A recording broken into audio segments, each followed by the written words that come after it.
Hackers भी active हैं और वो देख ही रहे थे ईरान इजराइल में तो साइबर वॉर चल ही रहा था कितने टाइम से। आपने कहा कि ये र्यूमर्स था और र्यूमर्स का ही पैनिक है गैस एंड डीजल पेट्रोल को लेकर। ऐसे ही एक और र्यूमर हम देख रहे हैं इन दिनों डिजिटली क्रिएट हो रहा है कि हम कैश जमा कर लें, कैश अपने पास रखें। क्या ऐसी स्थितियां बन रही हैं? मेरे पास नोटिस आ गया टैक्स का, जबकि मैंने तो आज तक पैसा भी नहीं कमाया। तो पता चला उनकी वो पैन कार्ड की तस्वीर, आधार कार्ड की एक तस्वीर से मिसयूज हो गया। हमारा ये डिजी लॉकर जिसे आप जैसे एक्सपर्ट, हमारी गवर्नमेंट सभी बहुत प्रमोट करती है, ये कितना सुरक्षित है? इसको मैं वर्ड भी यूज करता हूँ मैम, डिजिटल आइडेंटिटी। अब आप सीरियस हो जाइए इसको लेकर। आधार, पैन कार्ड आप कहाँ सेव कर रहे हो, किसको बांट रहे हो, किसको दे रहे हो, इस पर बहुत ध्यान रखने की जरूरत है। बच्चे कई बार जो गेम्स खेलते हैं उनमें आपकी आइडेंटिफिकेशंस मांगी जाती है, ये शेयर करना किसी भी अननोन ऐप से, ये कितना बड़ा रिस्क है? लिमिट्स रखिए इंटरनेट पे, दोस्ती करिए, मैं मना नहीं कर रहा, दोस्त बनाने में कोई हर्ज नहीं है, लेकिन क्या शेयर कर रहे हो ये सोच के करिए।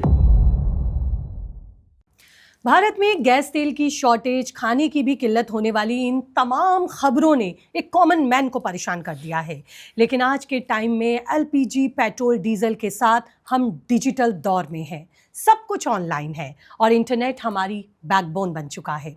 और अगर हमारे ऑनलाइन सिस्टम पर आफत आई तो हम हैंडीकैप्ड से फील करते हैं। एक आम इंसान इन चैलेंजिंग और चुनौतीपूर्ण माहौल में पैनिक ना हो, इसके लिए क्या क्या आसान और सरल तरीके हो सकते हैं खुद को सुरक्षित रखने के लिए, खुद को और अपनी चीज़ों को डिजिटली सेफ रखने के लिए? और वो कौन से खतरे हैं जो हमारे इर्द गिर्द तो हैं, हमें पता भी है, लेकिन हम उनसे अपनी हिफाजत ही नहीं कर पा रहे, हम उनसे बच ही नहीं पा रहे। इस पर डिटेल में बात करने के लिए आज मेरे खास मेहमान हैं देश और दुनिया में अपनी साइबर एक्सपर्टीज के लिए जाने जाने वाले डिजिटल धुरंधर डॉक्टर रक्षित टंडन जी। सर बहुत बहुत स्वागत। नमस्कार। और ये मेरा बहुत बड़ा प्लेजर, मैं इसे मानती हूँ कि आप जैसे डिजिटल धुरंधर आज मेरे साथ पॉडकास्ट में हैं लोगों की डिजिटली मदद करने के लिए। सर के बारे में अगर मैं बात करूं तो बहुत लंबा, यानी कि पूरा पॉडकास्ट इनके परिचय में ही निकल जाएगा, लेकिन थोड़ा सा बता देती हूँ कि रक्षित सर सरकार से लेकर राज्य पुलिस के बड़े अधिकारियों तक की मदद कर चुके हैं। साइबर से जुड़े मामलों में सीबीआई से लेकर बड़े बड़े ब्यूरोक्रेट्स तक आपसे आपकी राय लेते हैं। आपकी एक्सपर्टीज के लिए सरकार ने आपको कई बड़े अवार्ड से भी सम्मानित किया है और आप खुद को कहते हैं साइबर सुरक्षित विद रक्षित। तो चलिए आपकी भी साइबर की दुनिया को हम सुरक्षित बनाते हैं रक्षित सर के साथ। रक्षित सर, ईरान, इजराइल एंड अमेरिकी वॉर, जितना बड़ा खतरा इसने ग्लोबली क्रिएट किया है, आप भारत के ऊपर कितना बड़ा डिजिटली खतरा देखते हैं, साइबर खतरा देखते हैं? क्योंकि अभी तक ईरान की जो अगर हम स्टेटमेंट देखें, उसने बोला कि मैं अभी तक तो भाई काउंटर अटैक अमेरिका पर कर रहा था, लेकिन अब मैं डायरेक्ट अटैक करूंगा। और उसने साफ कहा है आपके बैंकिंग सेक्टर, आपके डेटा सेक्टर, आपकी आईटी इंडस्ट्रीज, मैं इन सबको टारगेट करूंगा। अगर ये टारगेट हुआ तो हम भारतीयों के लिए, हम जैसे कॉमन मैन के लिए ये कितना बड़ा खतरा, और ये खतरा आप कैसे देखते हैं? देखिए, ये वॉर स्पिल ओवर कहलाता है। मतलब अगर कहीं भी वॉर हो रहा है तो उसका इम्पैक्ट जो न्यूट्रल कंट्रीज़ हैं, इनोसेंट कंट्रीज़ हैं, उन पे असर आता है। और चूंकि जैसा आपने कहा डिजिटल, तो क्या होता है इसमें ना बहुत सारी श्रेणियां हैं। जैसे हैकर्स में एक कॉम होती है हैकटिविस्ट, जो वॉर में एक तरफ अपना वो बना लेते हैं आइडियोलॉजी कि हम इसकी तरफ हैं या हम इसकी तरफ हैं। और जब वो कर लेते हैं तो वो दिखाने के लिए वो कुछ अटैक्स जो हैं वो उन इंफ्रास्ट्रक्चर्स पे करते हैं। ख़ास तौर से अगर हम मान लीजिए फॉर एग्जांपल लेता हूँ मैं, एक कंपनी है एक्टिविस्ट है जो ईरान के साथ है, वो ईरान को फेवर कर रहा है, तो वो देखेगा कि इंडिया में कौन से ऐसे टेक्नोलॉजीज़ हैं या डिजिटल इंफ्रास्ट्रक्चर्स हैं जिनको अमेरिका सपोर्ट कर रहा है या वो अमेरिका के लिए काम कर रहे हैं, तो वो उनको टारगेट कर सकता है। दूसरा खतरा आता है मिस इन्फॉर्मेशन का, पैनिक क्रिएट करना, साइकोलॉजिकल वॉरफेयर कहते हैं, जो अभी हमने देखा। जैसे आपने शुरू में बोला गैस और उसका खतरा हुआ, और आपने देखा फ़ौरन हमारे यूनियन मिनिस्टर से लेके HP, इंडियन ऑयल ने अपनी विज्ञप्ति और एडवाइजरी जारी करी, हेल्पलाइन नंबर्स जारी करे कि ऐसा कोई खतरा नहीं। लेकिन हाँ, ऑब्वियसली मुझे आज भी याद है जब कोविड में ऐसे र्यूमर्स आए थे तो लोगों ने दवाइयाँ होल्ड करके रख ली थी। अब अगर मैंने 100 दवाइयाँ तैयार करी हैं और 100 में से 90 वो ले जाएं जिनको ज़रूरत नहीं है जी। तो जिसको ज़रूरत है उसे नहीं मिलेगी, तो ऑब्वियसली डिमांड सप्लाई में डिफरेंस आएगा। और मैं समझता हूँ अभी भी जो हुआ गैस को लेके वही एक सीन है, लेकिन वो रेगुलेट किया जा रहा है। बट हाँ, डिजिटल इंफ्रास्ट्रक्चर को, टेक्नोलॉजीज जो सपोर्ट करते हैं या आउटसोर्स करते हैं, उनको अलर्ट रहने की ज़रूरत है। और भारत सरकार के पास 2 बहुत बड़ी बड़ी संस्था हैं जो उसको 24 घंटे मॉनिटर करती हैं, जैसे सर्टिन है हमारा, और हमारा NPC national critical information protection centre, government of India, NCIIPC कहते हैं इसको। ये 2 का काम ही यही है कि हमारे यहाँ के क्रिटिकल इंफ्रास्ट्रक्चर को थ्रेट से बचाना प्रोएक्टिवली, मतलब वो वेट नहीं करते अटैक होने का, उन्हें दिखता है अटैक आ रहा है, वो उसको काउंटरैक्ट करते हैं। तो यस, इस समय अलर्ट पे रहना ज़रूरी है। और जैसा आपने बताया, इस वॉर में आपने सुना होगा हमारे कुछ स्ट्रेट्स हैं जहाँ पे जब ऑयल मतलब जो टैंकर्स आते हैं, या हमारी जो अंडरग्राउंड डिजिटल केबल नेटवर्क है इंटरनेट, अंडर सी जो नेटवर्किंग है, पूरी ग्लोबल नेटवर्क, तो जब ये इस तरह के युद्ध होते हैं उसमें तीनों, एयर, लैंड और नेवी, तीनों इन्वॉल्व हो जाते हैं, तो उस पर एक रिस्क हो सकता है। तो we always have a backup plan, and every country whomsoever, हम अगर आज डिजिटल हमारा जैसे पेमेंट इंफ्रास्ट्रक्चर है या जो भी है, वी आर गेटिंग अलर्टेड। बिल्कुल सर, तो पॉइंट टू पॉइंट मैं आपसे सभी इस पर सवाल लूंगी, लेकिन अभी मैं ये समझना चाहती हूँ, अगर मैं 100 में से परसेंटेज की बात करूँ तो साइबर अटैक की कितनी परसेंटेज आप, या कितना बड़ा रिस्क आप देख रहे हैं परसेंटेज वाइज? मैं बड़ा रिस्क नहीं देख रहा हूँ, बट येस, अभी तक देखिए सच कोई अभी घटना सामने नहीं आई है छोटे मोटे इंसिडेंट्स को लेके। बट हाँ, we have to be on high alert, क्योंकि जैसा ये कह रहे हैं और जैसा उनके हैकर्स कर रहे हैं, अभी आपने सुना कि जो वहाँ की सबसे बड़ी मेडिकल कंपनी है, प्रोडक्शन कंपनी स्ट्राइकर US की, उसको ईरान के हैकर्स ने डाउन कर दिया जी। तो अगर उससे रिलेटेड कोई भी सप्लाई चेन में इंडियन कंपनी है या उसकी एंसिलरी है या उसकी पार्टनर कंपनी है, तो खतरा तो आएगा, स्पिल ओवर होगा। मान लीजिए जिस तरह से वो बोल रहा है कि अब मैं आपके डाटा को, आपके AI सेक्टर को, इनको टारगेट करूंगा, अगर अमेरिका में ये टारगेट होता है तो क्या इसका इम्पैक्ट भारत पर, हम सिविलियंस पे भी पड़ेगा? देखिए, क्योंकि अगर हम बात करें क्लाउड सर्विसेज की, तो मेजर क्लाउड सर्विसेज तो हमारी अमेरिकन कंपनी से कनेक्टेड हैं, वो अमेज़ॉन वेब सर्वर हो, गूगल है, एप्पल क्लाउड्स हो या गूगल क्लाउड्स हो। तो जिस तरह से उन्होंने कहा है, बट आई डोंट थिंक कि वो इतना आसान होगा। और अगर होता भी है तो हम सारी टेक कंपनीज जो हैं जब भी इस तरह का प्रोग्राम करती हैं, और ख़ासतौर से जानते हुए कि साइबर वॉरफेयर एक चीज़ होती है, तो we always have a backup plan. मतलब अगर A डाउन है तो B is there, B down है तो C इज़ देयर, वो करके रखते हैं। लेकिन हाँ, कंटिंजेंसीज को दिमाग में रखना चाहिए। तो देयर इज़ अ पॉसिबिलिटी कि कोई इम्पैक्ट आए। आपने बीच में भी सुना होगा छोटे छोटे आउटेज कहते हैं उसको, कि साहब आज रात भर व्हाट्सएप काम नहीं किया, आज रात को अचानक से यूट्यूब डाउन हो गया। तो वो टेक्निकल एरर्स या ग्लिचेस या अटैक्स टाइप के छोटे छोटे होते रहते हैं। बट हाँ, इसके चलते जब एक्टिविस्ट भी एक्टिव हैं, स्टेट स्पॉन्सर्ड हैकर्स भी एक्टिव हैं, और वो देख ही रहे थे ईरान इजराइल में तो साइबर वॉर चल ही रहा था कितने टाइम से जी। तो देयर इज़ अ पॉसिबिलिटी कि उसका इम्पैक्ट डेटा या उस पे क्लाउड पे आ सकता है। जिस तरह से आपने कहा कि ये र्यूमर्स था, और र्यूमर्स का ही पैनिक है गैस एंड डीजल पेट्रोल को लेकर, ऐसे ही एक और र्यूमर हम देख रहे हैं इन दिनों डिजिटली क्रिएट हो रहा है। लोगों को लग रहा है कि अगर बैंकिंग सिस्टम हैक हुआ, उस पर साइबर अटैक हुआ, तो हम अपना मनी ट्रांजैक्शन, जो पेमेंट हमारा सब डिजिटलाइज है, उसको हम कैसे आगे उसको कंटिन्यू कर पाएंगे। तो लोगों के अंदर एक भय का माहौल ये भी है रक्षित सर, लोगों को लग रहा है कि हम कैश जमा कर लें, कैश अपने पास रखें। क्या ऐसी स्थितियां बन रही हैं? नहीं नहीं नहीं, कभी नहीं बनेगी। और मैं ये बिल्कुल क्लियर कर देना चाहता हूँ, whether it is a UPI, whether it is a digital banking system, RBI, CERT, NCIIPC, we are all ready and up to date कि उसको कोई इम्पैक्ट नहीं आएगा।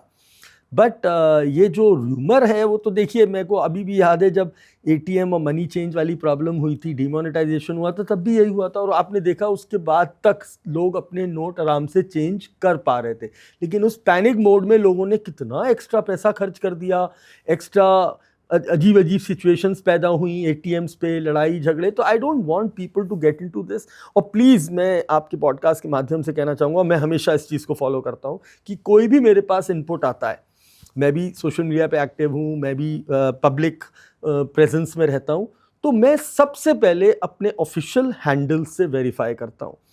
आपको याद है जब अभी ये ऑपरेशन सिंदूर वाली घटना हुई तो हर आधे घंटे 10 मिनट में PIB fact check, press information bureau fact check पे तो लगातार न्यूज और वीडियोस दिखाए जा रहे थे कंपैरिजन में, ग्रीन टिक और रेड क्रॉस फेक।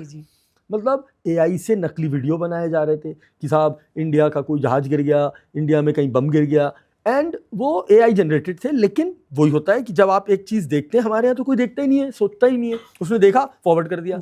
मेरे पास तो साइबर क्राइम में एक केस आया जिसमें एक नकली वीडियो सेलिब्रिटी का देखा और उनके 4.25 करोड़ चले गए, और वो AI जनरेटेड वीडियो था। उन्होंने कहा कि साहब आप इसमें इन्वेस्ट करिए, आपका पैसा 10 टाइम्स ग्रो करेगा, और वो मान गए। तो आप सोचो जब इस तरह की पैनिक सिचुएशन होती है वॉर वाली, या और कहीं ना कहीं सबके कोई ना कोई कजिन, अभी जैसे दुबई में जब प्रॉब्लम शुरू हुई तो कई लोगों के फ्रेंड्स हैं, रिलेटिव्स हैं जो वहाँ रहते हैं, दे क्रिएटेड अ पैनिक। तो मेरा एक फ्रेंड है जो दुबई में है, तो मैंने उससे पूछा एक्चुअली, तो बोला देखो मैं यहाँ पे हूँ मॉल में अपनी फैमिली के साथ, उसने वीडियो कॉल कर लिया छूटते ही, बोले कुछ नहीं हो रहा है ये। अब वहाँ एक जैसे अब इतना बड़ा हिंदुस्तान है, एक हिंदुस्तान के कोने में एक आग लग जाए तो अब ये थोड़ी कह देंगे कि हिंदुस्तान जल रहा है, तो दैट इज द प्रॉब्लम। तो we have to be very careful, और उसका सबसे बड़ा समाधान ये है कि आप अपने ऑफिशियल हैंडल्स को, अगर गैस की प्रॉब्लम है, let me check with HP, let me check with Indian Oil, let me check with ministry of petroleum, और वो हमसे छुपाएंगे नहीं। अगर है तो वो लिखेंगे कि हाँ भाई ये हम कटौती कर रहे हैं, ये प्रोसीजर अब बना दिया उन्होंने अब डिलीवरी और उसका एक सिस्टम बना दिया, और उसको पब्लिकली अनाउंस कर दिया कि भाई आप इतने दिन बाद अपना सिलेंडर अप्लाई कर सकते हैं। बिल्कुल रक्षित सर, मैं AI पे आपसे बात करूंगी, डीप फेक पर भी आपसे बात करूंगी, लेकिन इसी बीच एक और अभी के ही सिनेरियो से जुड़ा एक सवाल जरूर लूंगी कि लोगों को ये भी लग रहा है कि जो उनके फंड इन्वेस्टमेंट पॉलिसीज हैं वो भी कहीं ना कहीं खतरे में आ सकती हैं, क्योंकि यूजुअली सब चीज़ें ऑनलाइन हैं। तो क्या कुछ हार्ड कॉपीज अपने इन तमाम डॉक्यूमेंट्स की रखने की ज़रूरत है, या फिर हम अभी ऑनलाइन डिजिटली सुरक्षित हैं? कोई हर्ज नहीं है, मैं तो उसमें वैसे भी कहता हूँ, आप वॉर सिचुएशन नहीं भी होती है तो मैं लोगों से कहता हूँ उसके 2 रीजंस हैं। हमारे यहाँ कोई डिजिटल विल का तो कल्चर है नहीं, और यस डिजिटल हो गए हम लोग, लेकिन है तो हमारा investment in physical form, offline है। हमें सिर्फ उसका फ्रंट मिला हुआ है। जो पहले हमारे दादाजी पिताजी कागज़ों की फाइलें दिया करते थे कि भाई ये इस कंपनी में हमारे इन्वेस्टमेंट हैं, ये शेयर स्क्रिप्ट्स हैं, वो उठ के एक ऑनलाइन डीमेट अकाउंट में आ गए। लोग अपनी डिजिटल विल तो बनाते नहीं हैं। अब अभी कितने मामले हमारे पास ऐसे आए जिसमें अचानक से किसी दुर्घटना के तहत किसी का देहांत हो गया, और उनका परिवार, उनको कुछ नहीं पता है कि वो मेरा जो घर का बंदा था, परिवार का जो सदस्य था, उसने कितने निवेश किए, कहाँ, बस वो बताता ज़रूर था घर वालों को कि मैंने इतने लाख वहाँ लगा दिए, अपनी तनख्वाह वहाँ लगा दी, लेकिन अब वो परिवार घूम रहा है उसका फ़ोन लेके कि टंडन साहब क्या आप इसे खोल सकते हो, हमें तो ना उसका पासवर्ड पता है, ना उसका फेस है, ना उसका थंबप्रिंट है, और हमें तो ये भी नहीं पता कि उसने कहाँ कहाँ कैसे निवेश किया है। तो ड्यूरिंग द कोविड मैंने ये कहना शुरू किया था कि आप अपने परिवार के साथ फिजिकल फॉर्म में भी शेयर करें। तो आज अगर मेरे पास 5 FDRs हैं तो मैं उसका एक प्रिंट आउट निकाल के नॉमिनी के नाम के साथ, अकाउंट नंबर के साथ, FD नंबर के साथ अगर एक फाइल में लगा दूं तो उसमें कोई अर्ज नहीं है। बिल्कुल। तो इन्वेस्टमेंट पॉलिसीज जो हैं उनकी आप अपनी हार्ड कॉपी भी रखिए। ये आपके रिलेटिव्स, आपके घर वालों के लिए भी एक आप कह सकते हैं सुरक्षित डॉक्यूमेंट्स होंगे। यस, वो डॉक्यूमेंट्स हो, LICs हो, हेल्थ पॉलिसीज हो, उसका अगर एक प्रिंट आउट फाइल में रखा है तो उसमें कोई, ठीक है ई कॉपी तो सबके फोन में, लेकिन अगर फोन चोरी हो जाता है, फोन डेड हो जाता है, सामने वाले के साथ दुर्घटना हो जाती है और उस दुर्घटना में उसका पर्स भी चला जाता है, मैं इसीलिए कहता हूं डिजी लॉकर का इस्तेमाल करिए और डिजी लॉकर में नॉमिनी बनाइए। मैंने जिस दिन डिजी लॉकर में अपनी policies, Aadhaar, PAN, driving licence, mutual funds डाले, उसी दिन अपने परिवार के 3 सदस्यों के आधार नंबर डाल के उन्हें नॉमिनी बना दिया। तो कल को अगर एक हवाई जहाज होती है, आप सुनते रहते हैं, बिल्कुल। कोई दुर्घटना होती है, अनसर्टेनिटीज तो बहुत और किसी को मेरा आधार पैन नहीं मिलता, तो मेरी जो सारी कमाई है वो मेरे परिवार को मिल ही नहीं पाएगी। आपने डिजी लॉकर का खुद ही जिक्र कर लिया। मेरा सवाल डिजी लॉकर से जुड़ा हुआ भी था रक्षित सर, कि हमारा ये डिजी लॉकर जिसे आप जैसे एक्सपर्ट, हमारी गवर्नमेंट सभी बहुत प्रमोट करती है, ये कितना सुरक्षित है? ये हमेशा देखिए ये सवाल उठता है, कई बार वोटिंग पे सवाल उठा जी, कभी आधार पे सवाल उठा, तो हमेशा सरकार ने बड़े पॉजिटिवली आके कहा आओ हैक करो। अभी आपने सुना होगा कि हमारे UIDAI आधार ने एक हंटिंग प्रोग्राम निकाला है हैकेथॉन के नाम से, कि आइए आप हमें बताइए कि हमारे आधार सिस्टम में कोई कमी है, तो वो जिसे हम लोग कहते हैं ना, चोर को बुला के कह रहे हैं दिखा चोरी कैसे होती है, तो हमें पता चल जाएगा कैसे होती है। अगर पता चल गया तो हम उसको हटा देंगे। क्या कुछ इंसिडेंट्स ऐसे आए, क्योंकि आप तो इन सब चीजों से डील करते हैं? डिजी लॉकर मेरे आधार, मेरे पासवर्ड से और मेरे मोबाइल सिम से प्रोटेक्टेड है। उसको कोई और एक्सेस तब तक नहीं कर सकता जब तक कि वो मुझे वर्चुअली हैक ना कर ले। तो अगर आप अपनी इसको मैं वर्ड भी यूज करता हूं मैम, डिजिटल आइडेंटिटी। अब आप सीरियस हो जाइए इसको लेके। आधार, पैन कार्ड्स आप कहाँ सेव कर रहे हो, किसको बांट रहे हो, किसको दे रहे हो, इस पर बहुत ध्यान रखने की ज़रूरत है।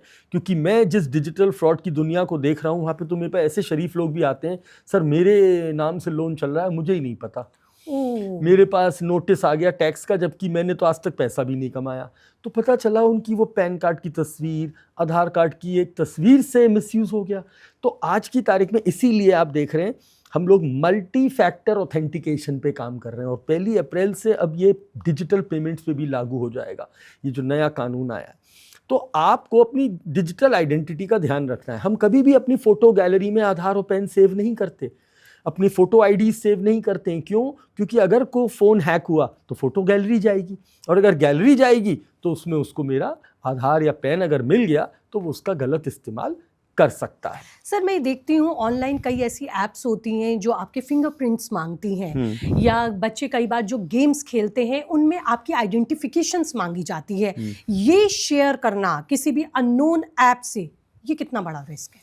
भाई वो उस ऐप पे डिपेंड करता है कि वो उसकी कितनी सुरक्षा रख पा रहा है। हम उस पे क्या ट्रस्ट करें?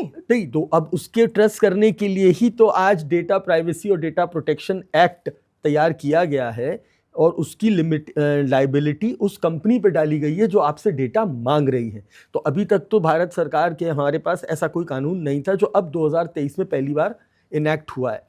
और यस, रिस्क तो है ही। तो हम तो अपने इंडियन आर्किटेक्चर को और उसको ट्रस्ट करेंगे। मैं तो मेड इन इंडिया को पहले ट्रस्ट करूंगा, कम से कम वो मेरे जुरिस्डिक्शन में तो है। लेकिन अगर कोई बाहर की कंपनी कहती है कि साहब अपना मुझे ये बायोमेट्रिक दे दीजिए, तो मुझे ये रिस्क है कि कल को अगर वो हैक हो गए तो मेरा तो डेटा भी गया और बायोमेट्रिक भी गया। तो इसीलिए भारत, मतलब पूरे इंटरनेट दुनिया में आपने कानून सुनोगे, GDPR होता है, हमारे DPDP एक्ट होता है, ये बनाए इसीलिए जा रहे हैं फ्रेमवर्क कि जब आप डिजिटली किसी का डेटा रखें तो उसकी सुरक्षा की जिम्मेदारी आपकी है। आप इस तरह का इंक्रिप्शन, इस तरह की सिक्योरिटी रखें कि कल को अगर वो लीक भी हो तो उसका नुकसान ना हो सके। सर मैंने फिर भी देखा है जो बड़े शहरों के लोग हैं, मेट्रोपॉलिटन सिटीज़ के लोग हैं, वो फिर भी थोड़े स्मार्ट हैं चीज़ों को हैंडल करने के लिए। लेकिन भारत किसान प्रधान देश है, कृषि प्रधान देश है, और हम देखते हैं हमारे जो छोटे शहर हैं जिन्हें हम कस्बे कहते हैं या शहर कहते हैं, वहाँ पर अभी भी कई ऐसे छोटे बिजनेसमैन हैं जो अपना ट्रांजैक्शन वैसे तो कैश में करते हैं लेकिन थोड़ा बहुत ही डिजिटली करते हैं। उन पर आप किस तरह का खतरा देखते हैं? क्योंकि वो लोग बहुत स्मार्ट नहीं हैं, वो लोग डिजिटली एक्सपर्ट नहीं हैं।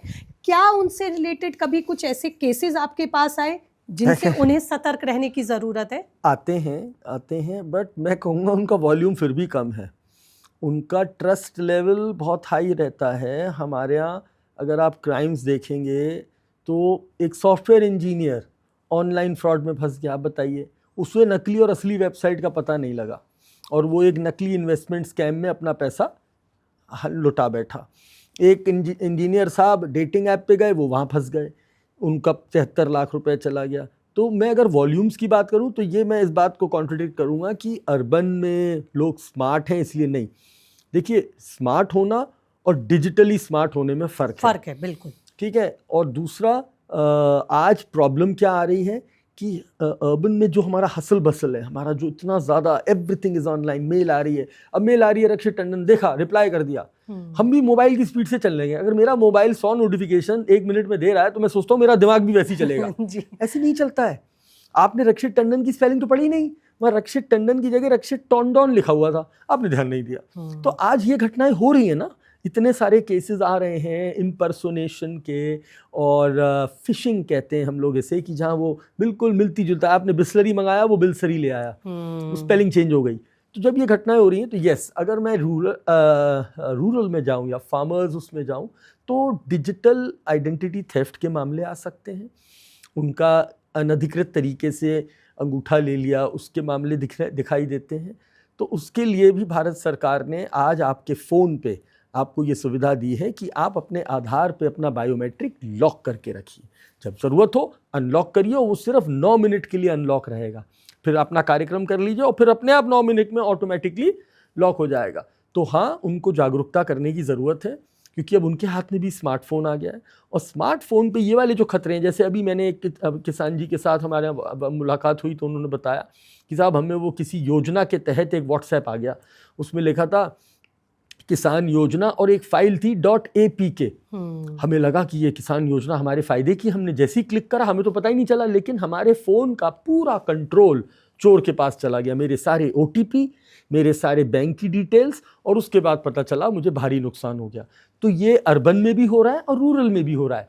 अर्बन में शादी का कार्ड आया था, पैसे निकल गए, ट्रैफिक चालान आया था, पैसे निकल गए, बैंक से KYC आई थी, पैसे निकल गए, एक रिटायर्ड बैंक मैनेजर पे लाइफ सर्टिफिकेट के नाम पे APK फाइल है। अब ये APK एक मेलवेयर बना दिया उन्होंने, उसमें 2 कमांड दे दिए, सारे OTP और सारे बैंक की डिटेल उठा लेना फ़ोन में से। So the moment you click your phone is gone.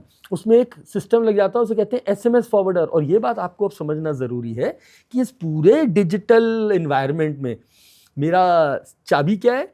OTP। और अगर वो ही चली गई तो आपको तो खतरा हो गया ना। तो it is not a matter of कि अर्बन में या रूरल में, लेकिन ओवरऑल डिजिटली स्मार्ट होना, इन नए तरीकों के फ्रॉड्स के बारे में पता होना। भारत सरकार अपनी तरफ से पूरी कोशिश कर रहा है। हमने एक साइबर दोस्त बना रखा। अगर आप सोशल मीडिया पे चले जाएं कहीं भी, व्हाट्सएप, यूट्यूब, टेलीग्राम, इंस्टाग्राम, सब जगह आपको एक साइबर दोस्त वेरीफाइड मिलेगा। वो समय समय पे हर मिनट आपको जागरूकता दे रहे हैं, नकली लोन ऐप से बचो, डिजिटल अरेस्ट नाम की कोई चीज़ नहीं होती है, कोई कॉल करके डराए कि हम पुलिस से बोल रहे हैं, आपका नंबर अपराध में पाए। लेकिन रक्षित सर, ये प्रॉब्लम्स तो हो तो अभी भी रही हैं। यस। ये बहुत मतलब सोचने वाली गंभीर बात है कि हम लोगों को अवेयर कर रहे हैं, सरकार इसको लेके एड्स चला रही है, आप जैसे एक्सपर्ट्स लगातार इस मुद्दे पर बात कर रहे हैं, बावजूद इसके भी हो रही है, हम जैसे आम लोग इसके शिकार हो रहे हैं। क्या तो हैकर्स हमसे ज़्यादा स्मार्ट हो गए? नहीं, तो हमने लगता है कि अपनी जो सकारात्मक सोच है, कॉग्निटिव थिंकिंग है, उसको कहीं ना कहीं हाहत कर दिया है, मतलब ख़राब कर दिया है। और ये ओवर इंडल्जमेंट ऑफ स्क्रीन टाइम से भी देखा जाता है। आप चीज़ें याद नहीं रख पाते हैं। आपने आज सुना कि APK फ्रॉड है, लेकिन आप भूल गए। इसका मतलब आपका जो मेमोरी रिटेंशन है वो कमज़ोर हुआ है कहीं ना कहीं। और आपका अटेंशन स्पैन, मैंने 1 घंटे की कार्यशाला ली, उसमें 100 लोग बैठे हैं, मैंने पूरे इंटरेस्ट के साथ सब बताया, और उनमें से अगर एक 100 लोग का 5 दिन बाद कॉल आता है कि मेरे साथ स्कैम हो गया, इसका मतलब उसने मुझे सुना ही नहीं वहाँ पे। बिल्कुल। तो ये मेरे साथ होता है, और इससे मुझे ये तकलीफ भी होती है कि देखिए, आपने जैसे कहा, हम लोग सब मिलके, सरकार, इतने लोग हमारे साथ के, इतने एक्सपर्ट्स मेहनत कर रहे हैं, आप जैसे प्लेटफॉर्म्स और पॉडकास्ट के माध्यम से लोगों तक पहुंच रहे हैं, लेकिन उसकी वायरलिटी और क्या कहना चाहिए, कंजम्पशन इतना नहीं है। तो ये सोचने वाली बात है, और इसीलिए कहा जाता है कि साइबर अपराध को रोकने का एक ही तरीका है, वो है जागरूकता। और मेरे ख्याल से इस कंटेंट को ज़्यादा से ज़्यादा लोगों तक पहुंचाया जाए, जिससे वो खुद को सुरक्षित रख सके और तमाम वो तरीके जान सके अपने आप को सुरक्षित रखने के। सर, इसी संदर्भ में मैं आपसे ये भी जानना चाहूँगी, जैसे आपने रूरल और अर्बन लोगों की बात की, फ़ोन कॉल्स भी आते हैं, फ़ोन कॉल्स के ज़रिए भी उन्हें एंगेज रखकर उनका OTP या बोल दिया जाता है मैसेज। अच्छा, एक नई चीज़ इसमें चली है, ऑर्डर्स घर आ जाते हैं कोरियर के, कहते हैं आपने कोरियर किया, अच्छा कैंसिल कर दीजिए और OTP दे दीजिए।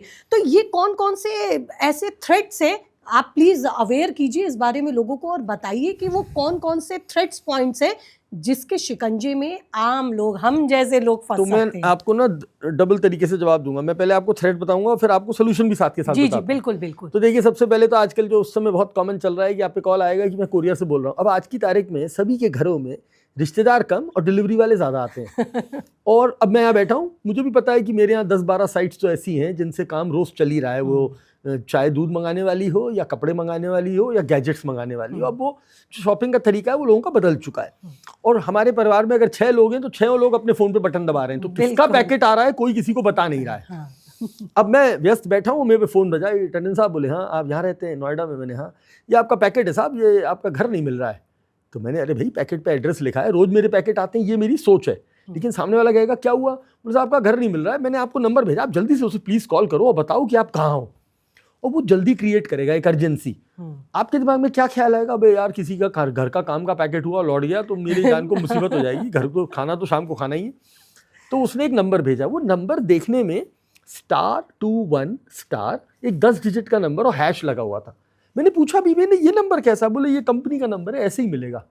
हमने जैसे ही डायल दबाया, actually I have initiated a command, मैंने अपने फ़ोन को कमांड दे दिया कि मेरी सारी इनकमिंग कॉल उस चोर को ट्रांसफ़र कर दो। अब उस चोर को मेरे सारे OTP और कॉल्स मिलने लगे, मेरा व्हाट्सएप हैक हो गया और मेरे व्हाट्सएप से आप पे अचानक मैसेज आया है, नमस्कार मैम, मैं कहीं फंस गया हूँ, जरा एक 10,000 रुपये मेरे खाते में डाल दो, मैं आपको बाद में वापस कर दूंगा। या इस तरह से कुछ और क्राइम हो गया। तो आज एक ये बहुत चल रहा है। दूसरा, सबको पता है कि इतनी शॉपिंग होती है, OTP देना पड़ता है, तो लोग उसमें फंस जाते हैं कि साहब आपके घर पे पैकेट आया, आपको नहीं चाहिए, आप कैंसिल कर दो, हमें OTP दे दो। ये भी एक तरह का स्कैम। तो देखिए इसको कैसे काटा सरकार ने। कहा अब सर इसमें एक चीज़ और भी जोड़ना चाहूँगी, बड़े लोगों के पास, मेरे फादर के पास फ़ोन आया है, मेरे फादर इन लॉ के पास फ़ोन आया है मेरे ब्रदर एंड हस्बैंड को लेके कि उनका एक्सीडेंट हो गया है और या पुलिस में पकड़ लिया है। जी बिल्कुल, कि उन्होंने कोई गलत काम किया है, अरेस्ट कर लिया है, वो थाने में है। ये तो भी एक ये क्या है सब? ये भी वही है। और उसमें ये लोग AI का यूज करते हैं, वो आपको आवाज भी सुना देंगे, घबराई हुई वाली आवाज, जिससे आप मदद कर दो कि पैसा जमा कर दो। ये हो रहा है। और इसमें तो आप सोचिए, आगरा में एक घटना घटी जिसमें एक टीचर की जान चली गई। बिल्कुल, उसको झूठ बोला गया और वो उस समय अपनी वो सोच से नहीं देख पाई कि जो नंबर था वो +92 का था। अरे भाई, दुनिया जानती है +92 का नंबर पाकिस्तान का होता है। उस पर तस्वीर किसी पुलिस अधिकारी की थी कि हमने आपकी बेटी को गिरफ्तार किया है किसी गलत काम में, उसका वीडियो लीक हो जाएगा, ये हो जाएगा, लाख रुपए ट्रांसफर करिए और ये खबर, और ये लो अपनी बेटी से बात करिए। और वो आवाज़ जो सुनाई वो बिल्कुल मिलती जुलती थी, मतलब वो AI वॉइस क्लोनिंग थी। और ये जो वो इतना घबरा गई, वो कमज़ोर दिल की थी, उसे हार्ट अटैक आ गया। तो यस, दिस इज़ हैपनिंग। और इसमें एक और ये लोग आजकल क्या कर रहे हैं, हमें ये ध्यान नहीं रहता है, मैसेज आएगा मेरे पास, आपकी लाइसेंस प्लेट पे चालान का अमाउंट बहुत बढ़ चुका है, कृपया इस लिंक को क्लिक करें। अच्छा, हम लोग विजन फास्ट चलता है और दिमाग स्लो चलता है। अगर मैं आपके सामने यहाँ लिख दूं GOOGLE, तो आप पहले 2 अक्षर पढ़ के आगे क्या सोचोगे? गूगल। स्पेलिंग गलत है। तो मेरे पास मैसेज आया, मैं आपको दिखा सकता हूँ मेरे फोन पे, ई चला, तो मेरा दिमाग कहाँ गया? ई चला XC.VIP समथिंग। मैंने पूरा नहीं पढ़ा, आपने लिंक पे क्लिक कर दिया। सरकार ने कहा नथिंग डूइंग। अब जो भी अधिकृत सर्विस होगी, अगर आप ऑनलाइन हो, आप कोरियर हो, आप गैस हो, आप बैंक हो, आप UPI हो, आप ऊबर हो, आप ओला हो, आप जोमेटो हो, आप स्विगी हो, आप पेटीएम हो, आप कोई भी हो, अगर आपको किसी कंज्यूमर को मैसेज भेजना है तो आप आओ, पहले हमारे यहाँ रजिस्टर करो और अपना सेवा बताओ। तो 4 लेजेंड्स बना दिए, सरनेम्स बना दिए सरकार ने। हर SMS के आगे -S मतलब सर्विस, -G मतलब सरकारी, -P मतलब प्रमोशन और -T मतलब ट्रांजैक्शन। ये मैसेज से अगर मैसेज आ रहा है ओके, एक अजनबी नंबर से मैसेज आ रहा है चालान हो गया, आपका OTP दे दो, बैंक हो गया, ये तो दैट इज फेक, नंबर 1। दूसरा, उन्होंने क्या करा, अभी आज ही मेरे पास सुबह मैसेज आया, मेरे बैंक से ही आया कि अब हमारे कोई भी, अगर ट्राई ने कह दिया ये इंश्योरेंस का कोई काम होगा, आपको 160 वाले नंबर से ही कॉल आएगा। Very nice. ठीक, आपको याद है एक क्राइम हुआ करता था, हमें लोगों को बैंक की वेबसाइट नहीं याद होती थी। जी। तो मान लो मेरा बैंक है रक्षित, तो वो कहते थे हाँ रक्षित.co.in है, नहीं वो कहता था नहीं रक्षित.online.co.in है, नहीं वो कहता था रक्षित.com है। तो हम हमेशा कंफ्यूज रहते थे, तो हैकर इसका फायदा उठाते थे। तो अब भारत सरकार ने कहा नथिंग डूइंग। अब अगर हिंदुस्तान में कोई बैंक है तो उसका खानदानी नाम जो होगा वो फिक्स कर दिया .bank.in, खत्म। तो now it is there .bank.in। तो ये जागरूकता लोगों में होनी जरूरी है, जो सरकार कदम उठा रही है आपको बचाने के लिए। आज आप एक बटन से देख सकते हैं कि आपके नाम से कितने सिम कार्ड चल रहे हैं, कोई गलत सिम कार्ड तो नहीं चल रहा है। तो भारत सरकार ने आपको उसके लिए एक ऐप भी दे दिया और एक वेबसाइट दे दी, sancharsaathi.gov.in। इस पर भी बड़ा बवाल हुआ था रक्षित सर, हमारी गवर्नमेंट ने एक डिजिटल गार्ड दिया जी, और उस पर भी इतना हंगामा हो गया। इस पर भी अब आज बात करते हुए क्लैरिटी ले लेते हैं, क्योंकि लोगों को ये बता दीजिए कि ये आपका गार्ड है, आपका चोर नहीं है, जिसे चोर की तरह से पॉलिटिकल पार्टीज ने सर्व किया। मैं चाहता हूं आप इसको कैमरे पे दिखाएं। ये देखिए, मैंने प्ले स्टोर पे संचार साथी ऐप को खोला, ठीक है, ये देखिए संचार साथी ऐप, ठीक। मैंने कहा मुझे इंस्टॉल करना है। संचार साथी ऐप के नीचे मैंने, इसमें एक बटन आता है नीचे सी डिटेल्स, आप उसमें जाइए। मैंने सी डिटेल्स पे जब क्लिक करा तो मैंने पूछा आप मुझे बताइए कि ये मेरा क्या क्या डेटा ले रहा है। तो उसमें लिख के आता है नो डेटा कलेक्टेड, ये संचार साथी पे लिख के आ रहा है। अब आप इसी पे कोई भी ऐप खोल लीजिए, इंस्टाग्राम, व्हाट्सएप, फेसबुक, वो नीचे दिखा रहा है हम आपकी फोटोज ले रहे हैं, मैसेजेस ले रहे हैं, ये ले रहे हैं, ये ले रहे हैं। ये इट वाज अ र्यूमर, और उसमें लोगों ने फेक स्क्रीनशॉट्स तक दिखाए थे। तो इसमें भी कह देते हैं कि ये झूठा तो जानकारी गूगल कह रहा है, दी जा ये रही तो है। नहीं, गूगल कह रहा है। अब देखो ना, मैं प्ले स्टोर पे खोल रहा हूँ, मैं अपने मोबाइल में नहीं बना के लाया हूँ, मैं क्यों बोलूंगा ये? मेरे को भी तो, अगर मेरा भी डेटा चोरी हो रहा है, और फिर पहली बात क्यों चोरी होगा? आप जिस सरकार के पास बैठे हो उस सरकार के पास आपका आधार है, हाँ, पैन है, हाँ, किसने बनाया? सरकार ने बनाया, ठीक है। तो उसको आप पे ऊपर जासूसी करने की क्या जरूरत है? वो आपके फोन में आपके डेटा का क्या करेगा? ये एक सिर्फ र्यूमर था। लेकिन एक मिनट, आप संचार साथी खोलो अभी, आप उसका फ्रंट स्क्रीनशॉट लेना, उसमें लिखा आ रहा है 47 लाख फोन अब तक ब्लॉक किए, 30 लाख फोन हमने ट्रेस कर दिए। मैं आपको एक मैसेज दिखा सकता हूं पीड़ित का, जिसने खुद कहा कि 2.5 महीने में साहब थैंक यू सो मच, मेरा फोन वापस आ गया। तो ये फायदा हो रहा है। आपने अभी न्यूज में पढ़ा होगा, हमारे नोएडा में करीब 870 या पता नहीं कितने फोन वापस दिए गए पीड़ितों को। आपसे मैसेज लेना चाहूंगी यहाँ रक्षित सर, मैं स्पेशली अपने जेनजीज और यंग बच्चों के लिए जिन्हें टारगेट किया जाता है मिस इन्फॉर्मेशन देकर, उनको बताइए संचार साथी वो क्या ऐप डाउनलोड करें या नहीं? बिल्कुल करें। उन्हें भी डराया गया है, ये तुम्हारा डाटा, तुम्हारे बॉयफ्रेंड गर्लफ्रेंड सबके बारे में पता चल जाएगा, तुम्हारी लोकेशंस के बारे में पता चल जाएगा। सरकार के पास यही टाइम है कि वो 140 करोड़ जनता को वो प्लानिंग करेगी, सरकार आपको अच्छे समाधान देगी, एजुकेशन देगी, या वो इस बात पे ध्यान देगी कि आपने आज भिंडी खाई या बैगन खाया? नहीं, ये गलत है। सुनिए, मैं नहीं बोल रहा हूं, मैं हर यूजर से आज कहूंगा अपने प्ले स्टोर या ऐप स्टोर पे जाए, संचार साथी को सर्च करे, नीचे आए, वहां एक बटन होता है सी डिटेल्स, जहां लिखा होता है what data is shared and what data is collected. वो वहां पढ़े, वहां अंग्रेजी में लिखा है no data shared and no data collected. अब उसी प्ले स्टोर पे और ऐप स्टोर पे आप अपना कोई भी ऐप खोल के देखिए, उसकी डिटेल में जाइए, फिर देखिए कि वो क्या डेटा कलेक्ट कर रहा है। आपको खुद ही ये संशय से क्लियर हो जाएगा कि हम आपको, मैं आई एम नॉट सेइंग कि नहीं साहब गवर्नमेंट गलत नहीं हो सकती है, लेकिन मैं ये भी कह रहा हूं कि ये मिस इन्फॉर्मेशन है। एक कोई रील बनती है, वो वायरल होती है, और आपके दिमाग में ये मैसेज आ जाता है कि ये तो गलत हो रहा है साहब, तो नहीं। और सुनिए, आप संचार साथी के फायदे सुनिए। पहला, आपको ये पता चल जाता है आपके नाम से कितने सिम चल रहे हैं। दूसरा, आज ये जितने नकली कॉल आ रहे हैं आप पे, हैकिंग वाले, आप उसकी वहाँ पे एक बटन दिया हुआ है चक्षु, आप वहाँ चेक कर सकते हो, बता सकते हो सरकार को कि देखो साहब मेरे पास ये कॉल आया, ये नकली है। तीसरा, वहाँ एक बटन दिया हुआ है चेक करने के लिए कि अगर आपको कोई फ़ोन बेच रहा है तो आप उसका IMEI डाल के चेक कर लो कि ये सेफ है या कोई चोरी वोरी का तो नहीं है कि किल को आगे मैं फंस जाऊँ। तो ये सारी सुविधाएं आपको उस ऐप पे दी, और वो आपसे कुछ ले भी नहीं रहे, they are not collecting any data.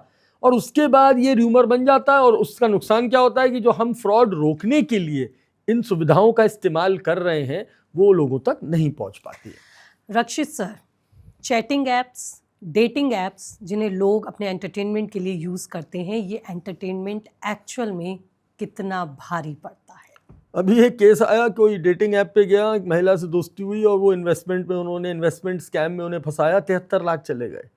एक सज्जन का केस आया जो डेटिंग ऐप पे किसी बच्ची से मिले, लड़की से, उस लड़की ने इनके साथ वीडियो कॉल करने की बात करी, वो उधर से AI कैरेक्टर था, वो लड़की असली में थी नहीं, आजकल तो AI से भी, और उसने उनके साथ न्यूड कॉलिंग वगैरह करी, और उसके बाद वो रिकॉर्ड कर लिया और उनको ब्लैकमेल करना शुरू कर दिया। मेरे मासूम बच्चे इसमें फंस जाते हैं, उनको तो दोस्ती चाहिए होती है, वो उनको लगता है ये इंटरनेट जो है वो अकेलेपन का बहुत बड़ा स्रोत। अरे भाई नहीं, we need human beings to make friends, not online character. आपको तो ये भी नहीं पता स्क्रीन के पीछे वो स्वीट एंजल बैठी है या 55 साल के रमेश बाबू बैठे हैं, आपको क्या पता आप किससे चैट कर रहे हैं। इसे हनी ट्रैप कहते हैं, और इस हनी ट्रैप का दोनों जगह बड़ा इस्तेमाल होता है, गलत सरकारी अधिकारियों को फंसाने में और उनसे गलत काम कराने के लिए, या उन्हें हनी ट्रैप करने के लिए। हमने कई किस्से देखे हैं जहाँ फौज के हमारे फौजी भाइयों को फंसाया गया। और दूसरा, मनी। ये तो कोविड में शुरू हो गया था कि एक वीडियो कॉल आई, हमने उठा लिया, अब वो तो टू वे होती है जी, बिल्कुल, स्क्रीन रिकॉर्डिंग हो गई, अब उसके बाद वो ब्लैकमेल कर रहा है, लोगों ने तो पैसे तक दे दिए डर के मारे। तो ये हनी ट्रैप है, डेटिंग ऐप्स पे, इससे सावधान रहें। ऐसे ही एकदम 2 मिनट की चैटिंग में आप किसी को ट्रस्ट नहीं कर सकते, किसी को वीडियो कॉल नहीं दिखा सकते, और प्राइवेट कन्वर्सेशंस में इन्वॉल्व होना और एकदम से एक्सप्लिसिट बातें कर देना, ये बिल्कुल भी मैं सेफ यानी कि नहीं आपको मानता हूं। सतर्क रहने की जरूरत है। इंटरनेट पर आप सुरक्षित नहीं है, ये जानकर ही कोई कदम उठाइए। डिजिटल फुटप्रिंट्स कभी मिटते नहीं हैं। आपने एक बार मेरे साथ एक किसी प्रकार की चैट या फोटो शेयरिंग कर ली, इट इज फॉर एवर। यानी कि जिस फोटो को रक्षित सर अगर हम समझ रहे हैं कि ये हमारी बहुत पर्सनल एंड नहीं है। सीक्रेट है, क्या वो एक्चुअल में सीक्रेट है? नहीं, there is no word private on your phone. मैं आपको एक एग्जांपल देता हूँ। आप अभी घर जाइएगा, आपका फ़ोन अलग है, आप बंद कर दो उसको। आप अगर एंड्रॉयड यूज़ करते हो तो आप अपना गूगल क्लाउड खोलना, और अगर आप एप्पल यूज़ करते हो तो आई क्लाउड खोलना। आपको अपना डेटा क्लाउड पे दिखाई देगा। आपके फ़ोन से लेना देना नहीं, वो सिंक हो रहा है, इसी को तो क्लाउड कहते हैं। बिल्कुल। अब अगर मैं आपकी एक जीमेल आईडी हैक कर लूँ, या आपका हैकर वो पासवर्ड चुरा ले, तो क्या वो आपकी सारी फोटोज़ देख सकता है? हाँ। डाउनलोड कर सकता है? हाँ। कितनी बार ये अलर्ट आया है कि लाखों करोड़ों पासवर्ड्स लीक हो गए। लोगों की पासवर्ड हाइजीन बहुत कमज़ोर है, हम पासवर्ड बदलते नहीं हैं। सरकार तक ने एक एडवाइजरी 23 जून को करीब 16 बिलियन पासवर्ड लीक हुए। 24 जून को सर्टेन ने एक एडवाइजरी जारी करी कि भाई एक तो पासवर्ड बदलो, मल्टी फैक्टर ऑथेंटिकेशन फौरन ऑन करो, और जहां पॉसिबल हो वहां पास की लगा दो। इसका क्या मतलब था? इसका मतलब ये था कि आप सिर्फ पासवर्ड पे डिपेंड नहीं रह सकते। तो ये बहुत ज़रूरी है इस बेसिक बात को। और दूसरा, लीक हो जाता है डेटा। आपका फ़ोन हैक हो गया, आपका फ़ोन गिर गया, आपकी पर्सनल, और फिर जो सामने वाला है वो पता नहीं जेन्युइन है नहीं है। लोगों के इमोशनल रिलेशंस जरा से डिस्ट्रॉय होते हैं। मेरे पर रोज़ ये केसेस आते हैं, साहब मेरा एक्स बॉयफ्रेंड मुझे ब्लैकमेल कर रहा है, उस पर मेरी प्राइवेट फ़ोटोज़ हैं, वो ऑनलाइन डाल देता है। तो ये इस तरह के मामले जो आपको मेंटल हैरेसमेंट देते हैं, ये बहुत हो रहा है। तो इसलिए इंटरनेट पे डिजिटल रिलेशनशिप्स बिल्कुल भी सुरक्षित नहीं है। सर, ये पासवर्ड को कितनी जल्दी बदलने की ज़रूरत है? किस ड्यूरेशन में इसको बदल दिया जाए? भाई मेरा तो अब आज की तारीख में पासवर्ड से ज़्यादा इंपॉर्टेंट ये है कि आप मल्टी फैक्टर ऑथेंटिकेशन ऑन करें। बदलते रहना चाहिए क्योंकि ब्रीचेस होते रहते हैं। आजकल एक वेबसाइट आती है जिस पे आप खुद चेक कर सकते हैं जाके कि आपका पासवर्ड लीक हुआ है या नहीं। मैं वो टूल बता देता हूँ, उसको आप दिखा भी दीजिएगा। haveibeenpwned.com, PWNED। अब अपना ईमेल आईडी डालो, वो ग्रीन या रेड कलर से बताता है। लीक हुआ है तो ग्रीन रेड कलर से आ जाएगा, कितनी बार हुआ ये भी बता देगा, और अगर कुछ नहीं हुआ है तो वो 0 करके ग्रीन करके आपको बता देगा आप अभी तक सेफ है, अभी तक। तो इट इज ऑलवेज एडवाइजेबल कि अगर आपके पासवर्ड ब्रीच हो रहे हैं तो आप प्लीज चेंज करते रहें पासवर्ड। और पासवर्ड चेंज करने से ज़्यादा इंपॉर्टेंट ये साइबर हाइजीन में कि कभी भी सारे पासवर्ड सेम नहीं रखने चाहिए। You have to have a very strong transition. लोगों की आदत ये होती है कि हम पासवर्ड है मेरा एक का है ABCD 1 2 3, तो दूसरे का होगा 1 2 3 ABCD। ये मत करो क्योंकि ये हैकर समझता है। बिल्कुल। तो एक तो ये रखो, और दूसरा MFA रखो, 2 स्टेप रखो। ऑथेंटिकेटर बहुत अच्छी चीज़ है, प्रॉम्प्ट बहुत अच्छी चीज़ है, और आजकल एक सिक्योरिटी की आती है हार्डवेयर की जो आपके लाइव बायोमेट्रिक से चलती है। इस तरह के डिवाइसेस भी आप अपने अकाउंट से कनेक्ट करके रखें तो आप सुरक्षित रहें। सर, यंग गर्ल्स पे मैं आपसे ज़रूर बात करूंगी, किस तरह से उनको थ्रेटन किया जाता है या किस तरह से उन्हें साइबर क्राइम के तहत फंसाया जाता है। लेकिन उससे पहले जो मेरा सवाल है वो ये है, कॉरपोरेट लोगों के लिए, कॉरपोरेट में किस तरह के आपको लगता है हैकिंग या थ्रेट्स कॉरपोरेट के लोगों के लिए हो सकते हैं? यूजुअली उनके लैपटॉप खुले रहते हैं ऑफिसेज में, या उनके कई ऐसे ऐप्स होते हैं, शॉपिंग ऐप्स होते हैं, कुछ होते हैं कि जो वो खोल के चाय पीने चले जाते हैं, लंच के लिए चले जाते हैं। तो उन्हें कहाँ कहाँ ऑफिस में अपने आप को सुरक्षित रखने की ज़रूरत है, और वो कौन कौन से रिस्क फैक्टर हैं जो उनके इर्द गिर्द हैं और उन्हें पता नहीं? देखिए बहुत सारे हैं, इस पर पूरा एक पॉडकास्ट बन सकता है कॉर्पोरेट पे तो। बट हाँ, क्योंकि आजकल सारे कॉर्पोरेट डिजिटल इंफ्रास्ट्रक्चर से बाउंडेड हैं, तो हमारे जो कॉर्पोरेट एम्प्लॉयज़ हैं उनकी बहुत स्ट्रिक्ट साइबर सिक्योरिटी पॉलिसी होनी चाहिए। उनका जो प्रोफेशनल अकाउंट्स हैं और प्राइवेट अकाउंट्स हैं उनमें बहुत क्लियर डिस्टिंक्शन होना चाहिए। अपने प्रोफेशनल डिवाइसेस को वो कभी भी फैमिली में या किसी फैमिली मेम्बर से शेयर ना करें एट एनी कॉस्ट, कि मेरा ऑफिशियल लैपटॉप घर पे मेरा बच्चा नहीं छुएगा, इस तरह का वो होना चाहिए। एंड पॉइंट सिक्योरिटीज़ होनी चाहिए। लॉग इन लॉग आउट का बहुत स्ट्रिक्ट रूल होना चाहिए। और डेटा प्राइवेसी को लेके, क्योंकि कई बार हमारे पास ऐसे केसेस आते हैं कि साहब वो एम्प्लॉय को निकाला और वो हमारा डेटा लेके चला गया, उसने डेटा कॉम्पिटिटर को बेच दिया, उसने ये कर दिया, उसने वो कर दिया। तो you should have a strong policy कि जब आप किसी को रखते हैं तो आपकी एक लिमिट होनी चाहिए कि उसके पास क्या डेटा जा सकता है, कितना रह सकता है, और उस पर आप मॉनिटरिंग करिए सो दैट कि कल को अगर वो गड़बड़ हो रहा है या वो मैलिशियस हो रहा है या मोल बन रहा है तो आपको अलर्ट आ जाए। दूसरा, अगर आज आप मुझे निकाल रहे हो तो it is the companies responsibility to take care of my laptop, to sanitize everything and to disconnect me from all the identifications, कि मेरा आई कार्ड, मेरा ईमेल आईडी उसी समय बंद हो जाए जिस दिन मैं कहूं कि मैं आज जा रहा हूं, डिजाइन कर रहा हूं। ये उसको कहते हैं पॉलिसी। दूसरा MIM का बहुत खतरा होता है आजकल, इम्पर्सोनेशन के खतरे कॉर्पोरेट में दिखाई दे रहे हैं। बॉस बन के मैंने CFO को मैसेज कर दिया कि भाई जरा ये पेमेंट ट्रांसफर कर देना, उन्होंने कर दिया। अरे भाई पढ़ तो लो, स्पेलिंग तो पढ़ लो, ध्यान से आपने देखा नहीं, क्योंकि हम लोग कॉर्पोरेट कल्चर में आते हैं मेल CC BCC। तो MIM, man in the middle attack के मामले आते हैं। जैसे मैंने क्लाइंट को पेमेंट के लिए बिल भेजा, हैकर बीच में घुस गया, उसने मेरी मेल आईडी की सिमिलर मेल आईडी बनाई और मेरे बायर को लिख दिया मेरा खाता जो है वो टैक्स ऑडिट की वजह से बंद है, तो कृपया मेरा पैसा मेरे नए खाते में डाल दो। क्योंकि हम इस ऑनलाइन वर्ल्ड में जी रहे हैं, सिर्फ मेल पढ़ी और हमने आदेश दे दिया हाँ भाई पैसा ट्रांसफर कर दो। बाद में पता चला कि वो मेल तो हमने भेजी नहीं थी। तो इसलिए ये प्रोटेक्शंस, ईमेल प्रोटेक्शंस। फिर डोमेन मैनेजमेंट बहुत ज़रूरी है। हम पे अभी एक कॉर्पोरेट का केस आया कि किसी ने उनकी मिलती जुलती वेबसाइट बना के उनके क्लाइंट्स को ठग लिया। किसको याद रहते हैं? आपको मैं पूछूं 1000 वेबसाइट आपको याद है? नहीं याद है। अभी मेरे पास आया कि साहब वो जगन्नाथपुरी जा रहे थे, वहाँ के लिए होटल ढूंढा, हमने पैसे भी दे दिए, वहाँ जाके पता चला वो होटल बोला हम पे तो पैसे आए नहीं। क्यों? क्योंकि मेरे होटल का नाम था रक्षितhotel.com और जहाँ मैंने बुक किया उसका नाम था hotelrakshit.com। समझ गए आप? बिल्कुल। तो इसे मैं DQ बोलता हूँ। अपना डिजिटल कोशेंट का स्तर भी बढ़ाइए, सिर्फ गूगल और नाम और स्पेलिंग देख के क्लिक मत करिए। तो कॉर्पोरेट में साइबर सिक्योरिटी पॉलिसी स्ट्रांग होनी बहुत ज़रूरी है। एक किस तरह से आप ईमेल और डेटा का इस्तेमाल करेंगे, और सोशल मीडिया का भी, उसका भी बहुत ध्यान, क्योंकि आजकल कॉर्पोरेट्स में एक कल्चर है कि हाँ भाई लिंक्डइन प्रोफाइल बनाइए, लिंक्डइन पे सब डालिए। मेरे पास उससे रिलेटेड केसेस आने शुरू हो गए, क्योंकि आप कुछ ज़्यादा ही शेयरिंग कर देते हो लिंक्डइन पे, तो जो हैकर है उसे पता चल जाता है कि आप किस कंपनी से डील कर रहे हो, उसकी क्या स्ट्रेंथ्स हैं, क्या वीकनेसेस हैं। तो सोशल इंजीनियरिंग में कभी कभी ये डेटा बहुत गलत तरह से इस्तेमाल होता है। सर्विलांस कैमरास जो जगह जगह लगाए जाते हैं, जब इनको इंस्टॉल किया जाता है रक्षित सर, तो कहा जाता है उस वक्त भी कुछ पासवर्ड के साथ छेड़छाड़ करके आपकी जो पर्सनल फुटेज होती है उसका इस्तेमाल हो सकता है। ये कितना सही है और यहाँ पर किस तरह से अपने आप को सेफ रखने की ज़रूरत है जब आप अपने घर या ऑफिसेज में कैमरास इंस्टॉल करवाते हैं? जब पहले टेक्नोलॉजी आई थी ना CCTV की, तो वो टीवी कैमरा बाहर लगाया, उसका वायर अंदर आया और एक DVR में लग गया, एक डिब्बे में लग गया, और उस डिब्बे को हमने टीवी से कनेक्ट कर दिया और रिवाइंड प्ले करके अपने घर में अपनी फुटेज देखते थे। लेकिन अब तो फोन पर है। अब IP बेस्ड है, IP बेस्ड, क्लाउड बेस्ड है। क्लाउड का URL होता है, URL का एक्सेस होता है जिसे यूजर पासवर्ड कहते हैं, और हर डिवाइस जो कंपनी से मैन्युफैक्चर होके निकल के आता है वो हर आदमी के लिए नया पासवर्ड नहीं बना सकता। उसे कहते हैं डिफॉल्ट पासवर्ड। जैसे आपके घर में राउटर भी आता है ना, उसका भी एक डिफॉल्ट पासवर्ड है, वो आप उल्टा करो, उस पर पीछे लिखा होगा स्टिकर पे यूजर नेम एडमिन पासवर्ड। इसी तरह से ये जो हजारों IP कैमरास हम ऑनलाइन खरीद लेते हैं, उनका भी यही सिस्टम है। आपने लगाया, ऑन किया और आप देख रहे हैं मोबाइल पे, बड़े खुश हो गए मेरा घर, और आपने वो डिफॉल्ट पासवर्ड्स नहीं बदले, आपको URL पता ही नहीं है। और अगर वो इंस्टॉलेशन वाले के पास या एक आम आदमी को पता चल जाए कि अच्छा इनके ये मॉडल का कैमरा है और ये IP है, तो मैं सबसे पहले ट्राई करूंगा, इन्होंने वो यूजर नेम पासवर्ड बदला नहीं बदला, तो मैं घुस गया। अब मैं यहाँ बैठ के आपका घर का पूरा व्यू ले रहा हूँ।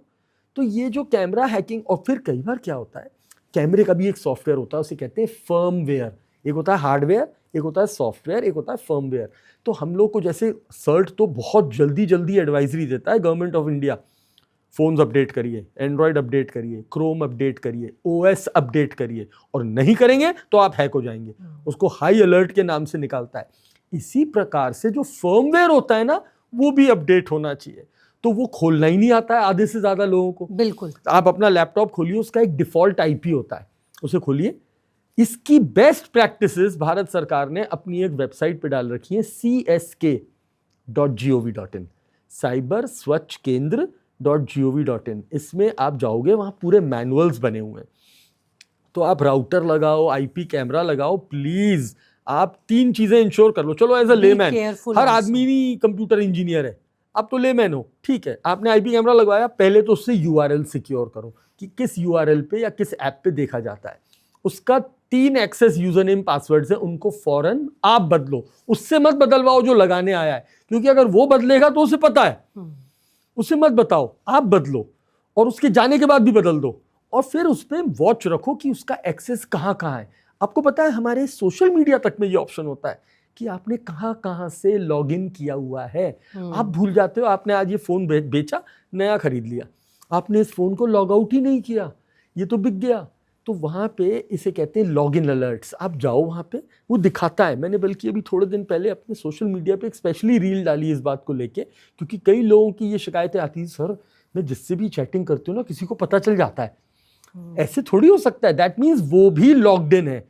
तो अगर आपका इंस्टाग्राम मेरे फोन पे भी खुला हुआ है तो मैं आपकी चैट्स देख सकता हूँ। तो ऐसे ही कैमरे के साथ होता है कि वो कैमरा कहाँ कहाँ से लॉग्ड इन है। तो मेरे घर में 3 डिवाइस है, wife, me and my child.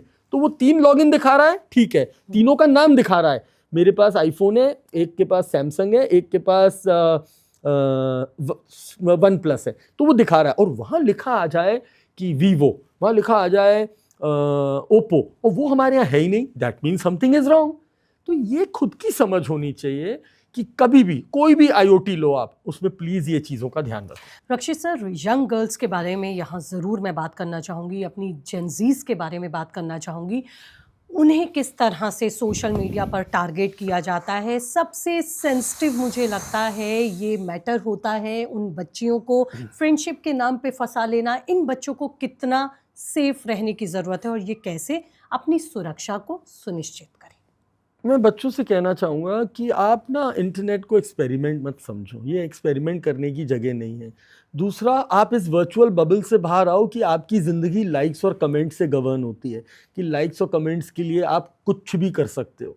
मैंने ऐसी दुर्घटनाएं देखी हैं जहाँ एक बच्चा मासूम पब्लिक प्लेस में है और कोई आके कहता है कि मुझे आपका वीडियो बनाना है, देखिए साहब मेरे 1 बिलियन फॉलोअर है, और आप राज़ी हो जाते हो।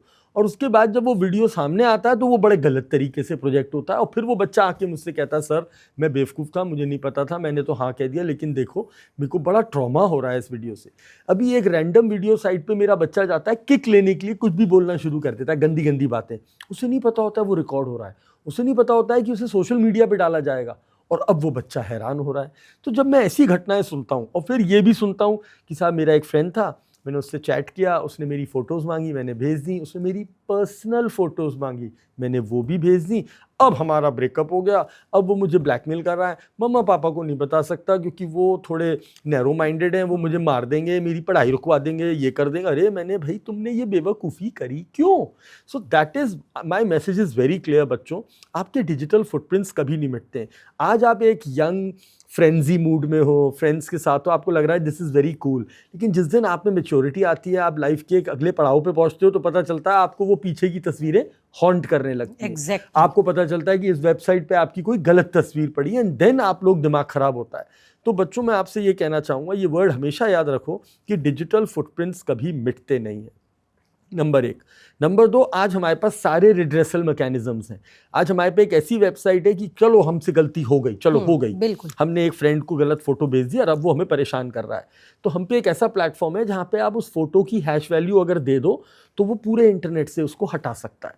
stopncii.org। भारत सरकार को लगा कि इस तरह के मामले बच्चों में होते हैं और बच्चे अपना नाम नहीं देना चाहते, अपनी प्राइवेसी गुप्त रखना चाहते, तो सरकार ने cybercrime.gov.in जो हमारी वेबसाइट है, रिपोर्टिंग वेबसाइट है, उस पर महिला और बच्चों के लिए ये स्पेशल बटन दिया, रिपोर्ट एनोनिमसली। मतलब आप अपना नाम पता मत दीजिए, आप वहाँ जाके रिपोर्ट कर दीजिए, अपनी सारी डिटेल भर दीजिए, कार्रवाई हो जाएगी। तो इस प्रकार की आज वेबसाइट्स हैं। मतलब मैं ये इसलिए कहना चाह रहा हूँ कि आप हारे ना, आप डरे ना कि चलो हो गई गलती तो अब परेशान ना हो। इस पे सज़ा है। अभी छत्तीसगढ़ में एक 20 साल के लड़के को अरेस्ट किया गया जिसने AI से 36 बच्चों की तस्वीरें खराब करी, गलत तस्वीरें बनाई और उनको परेशान किया। तो कानून इसके लिए बहुत सख्त है। आज हमारे पास टूल्स हैं, लेकिन हाँ, एक होता है ना, prevention is better than cure. जब हमें पता है कि ऐसी घटनाएं हो रही हैं, हमें पता है कि ऐसी फोटो लीक हो जाती है तो मेंटल हैरेसमेंट और शेम फील होता है, तो why do I do it. आप अपनी लिमिट्स रखिए इंटरनेट पे, दोस्ती करिए, मैं मना नहीं कर रहा, दोस्त बनाने में कोई हर्ज नहीं है, लेकिन क्या शेयर कर रहे हो ये सोच के करिए। तो मैं तो बल्कि 2-3 इनको वर्ड्स बोलता हूँ, STP, stop, think and then post. और अब आजकल एक नया बोलने लगा हूँ, अपने एक मित्र से सीखा, वो भी एक साइबर एक्सपर्ट है, POV, पॉइंट ऑफ व्यू नहीं, P मतलब पॉज, O मतलब जीरो ट्रस्ट, और V मतलब वेरीफाई। आपका मैसेज मेरे पास आया कि रक्षित मुझे पैसे दे दो, मैं रुकूंगा, एकदम से नहीं रिएक्ट कर दूंगा, रुकूंगा। जीरो ट्रस्ट, मैं नहीं ट्रस्ट कर रहा, कि ये मैडम ही है, वी वेरीफाई करूंगा कि भाई ये वाकई में आप परेशान हो। बोला भी है या नहीं बोला? बिल्कुल। तो हम क्यों मोबाइल की तरह सोचने लगे, अरे मोबाइल है, हम है, हमारा ब्रेन है, हम हर चीज को पहले समझते हैं, एसिमुलेट करते हैं, तब रिएक्ट करते हैं। तो बच्चों को भी यही कहूंगा, आपकी दोस्ती हो गई, बहुत अच्छी बात है, हम चैट कर रहे हैं, बहुत अच्छी बात है, उसने कहा अपनी एक गलत फोटो भेज दो, अरे क्यों भेज दो भाई, इसे दोस्ती नहीं कहते हैं।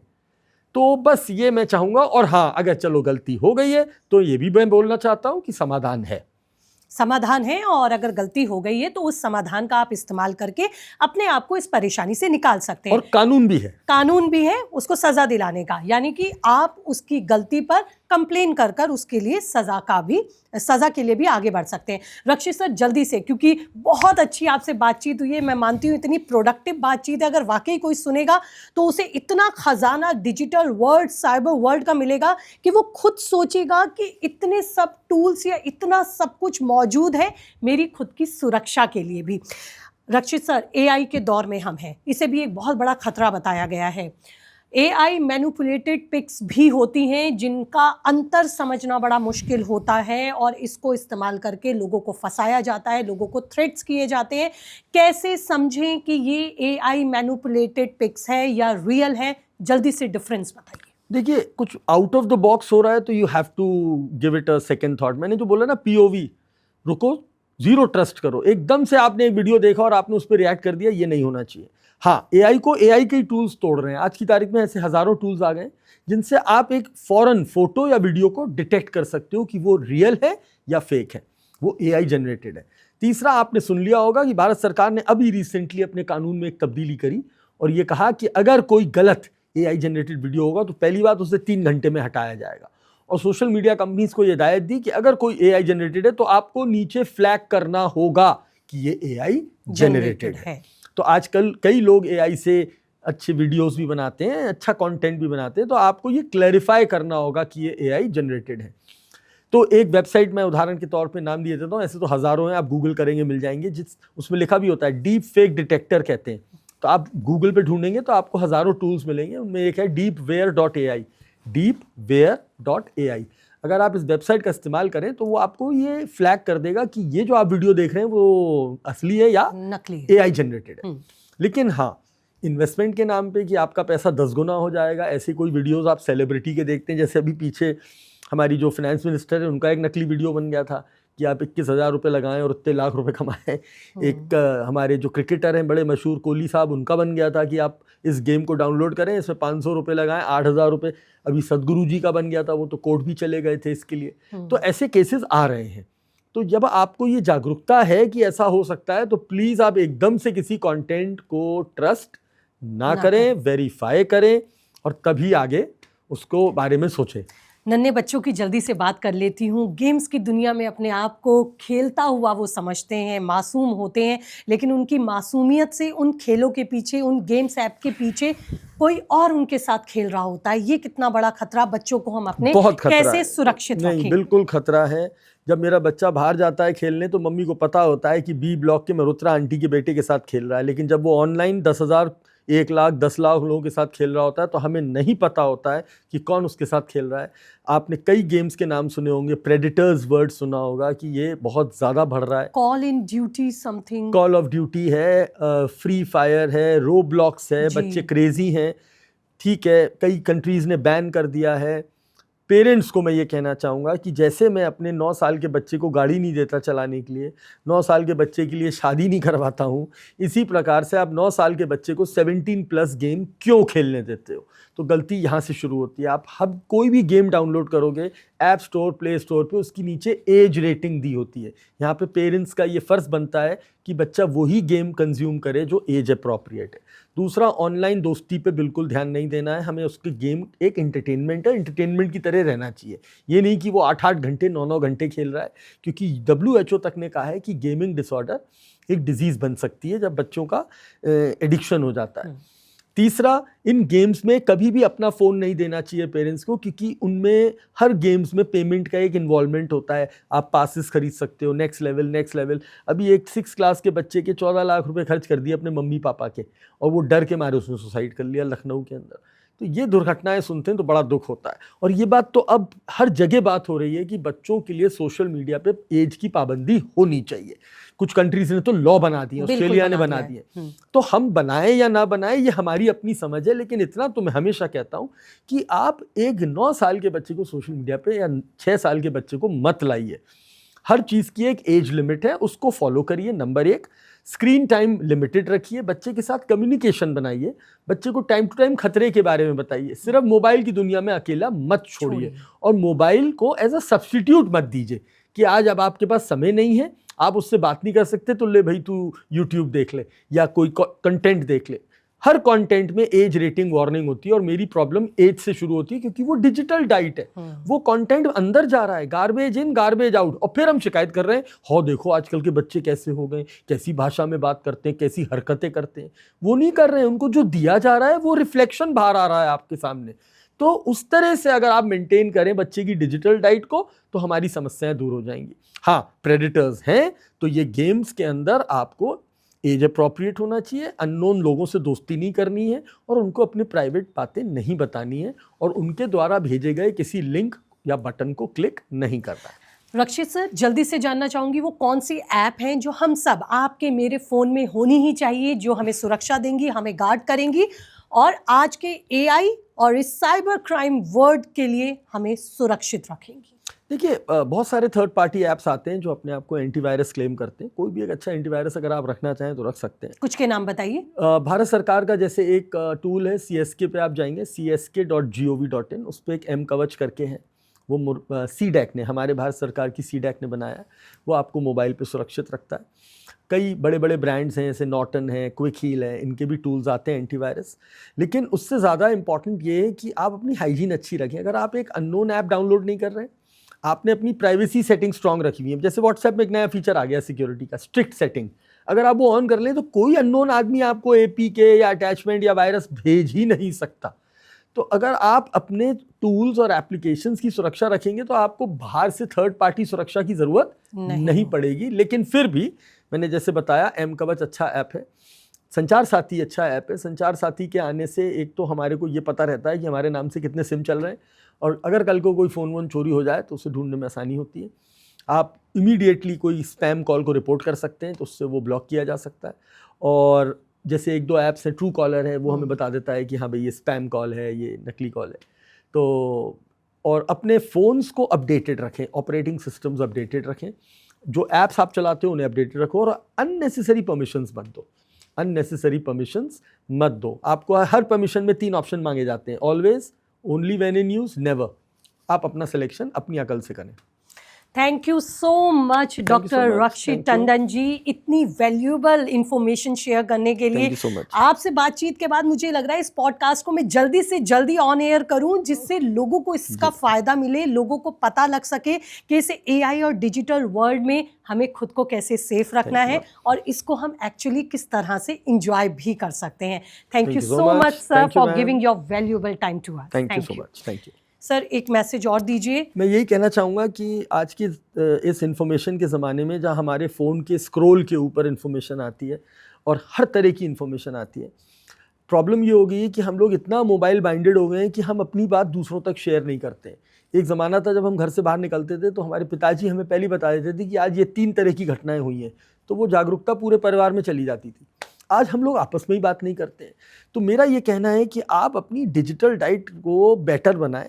आप हर तरह के वीडियोस देखें, हर तरह के वीडियोस शेयर करें, लेकिन इसको अपनी लाइफ का एक सब्जेक्ट बनाएं। ये आपकी एक तरह की एक मॉरल साइंस बननी चाहिए वर्चुअल वर्ल्ड की, कि भाई इस तरह के जो पॉडकास्ट हैं जो आपको ये इन्फॉर्मेशन दे रहे हैं बचने के बारे में, अपराध के बारे में, डिजिटल वर्ल्ड के बारे में, आप ज़्यादा से ज़्यादा लोगों से शेयर करें और एक रिचुअल बनाएं कि इसको आप 10 लोगों से बात करें अपने ही परिवार में कि भाई सुनो, ध्यान रखो, APK से बचना है, डिजिटल अरेस्ट से बचना है। इससे क्या होगा कि ये जो अपराध बढ़ रहा है उसके ग्राफ में कमी आएगी, और ख़ास तौर से अगर आपके घर में बच्चे और सीनियर सिटीजन्स हैं, उनके लिए तो बहुत ज़रूरी है इस तरह के पॉडकास्ट को ज़्यादा से ज़्यादा लोगों तक पहुंचाएं, शेयर करें और अपने आप को साइबर सुरक्षित रखें।